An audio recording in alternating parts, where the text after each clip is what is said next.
কাউন্টারকে জিজ্ঞেস করলাম আপনি যে 880 টাকা 850 নিচ্ছেন কেন? তিনি বলেন যে আমরা 880 না 850 আমরা নির্ধারণ করে নিয়েছি, যে 30 টাকা কম হলো আমাদের এই মুহূর্তে চলবে। তো সেখানে সে আবারও বললো যে আপনি কি চাপের কারণে নিচ্ছেন, আমাদের সুপারভিশন হচ্ছে, আমরা চাপ প্রয়োগ করছি এই কারণে নিচ্ছেন, বা কিনা আমি স্বেচ্ছায় নিচ্ছি। এখন সেটা নিয়েও রিপোর্ট হচ্ছে যে স্বেচ্ছায় নাকি ভাড়া কম নিচ্ছে। যেমন আমি একটা স্ট্যান্ডে গিয়েছি, 880 টাকা নির্ধারণ ভাড়া, তারা আগে 650 দিয়ে যেত যাত্রী বলছে, এখন নিচ্ছে 850 টাকা। তার বলে আমার কাছে 200 টাকা বেশি নিচ্ছে। তো আমি বললাম আপনি কি নির্ধারিত ভাড়াটা জানেন? আপনাদের মিডিয়ার সামনে কিন্তু, আমাকে আড়ালে অগোচরে না। তো বলছে যে না আমি নির্ধারিত বাড়ি দিয়ে আমি তো 650 দিয়ে দিই, নির্ধারিত ভাড়াটা তোমাকে দেখানো হলো। তিনি বললেন হ্যাঁ তাই যদি হয় তাহলে তো ঠিক আছে, বেশি নেয়নি। তো আমি আবার কাউন্টারকে জিজ্ঞেস করলাম আপনি যে 880 টাকা 850 নিচ্ছেন কেন? তিনি বলেন যে আমরা 880 না 850 আমরা নির্ধারণ করে নিয়েছি, যে 30 টাকা কম হলো আমাদের এই মুহূর্তে চলবে।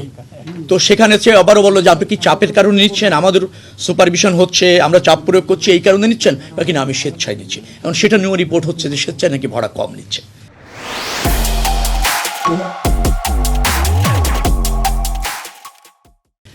আমি যেটা বলছি, যেখানে ভাড়া এই যে যেমন টিকিটটা দেখালেন, আমরা যদি জানতে পারি ওখানে ভিজিলেন্স টিম আছে, পুলিশ কন্ট্রোল রুম আছে, র্যাবের টিম আছে।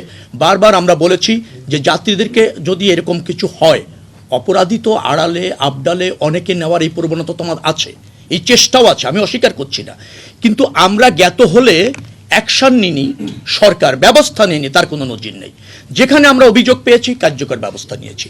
আপনার এটা যদি অভিযোগ এখন যেহেতু আমার কাছে আসলো, আগামীতে ওর বিরুদ্ধে কি ব্যবস্থা নিয়ে যায় সেটাও বিবেচনায় রাখবেন ইনশাআল্লাহ। বাস মালিকরা 650 যাত্রী গিয়েছে।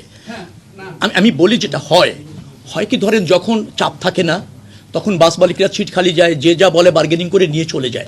কিন্তু অনেক সময় অনেক যাত্রী ওইটাকেই নির্ধারিত ভাড়া সে মনে করে। সব যাত্রী কিন্তু কনসাস না, আমাদের যাত্রীদের মধ্যে অনেক আছে তাদের অজ্ঞতার অভাব আছে।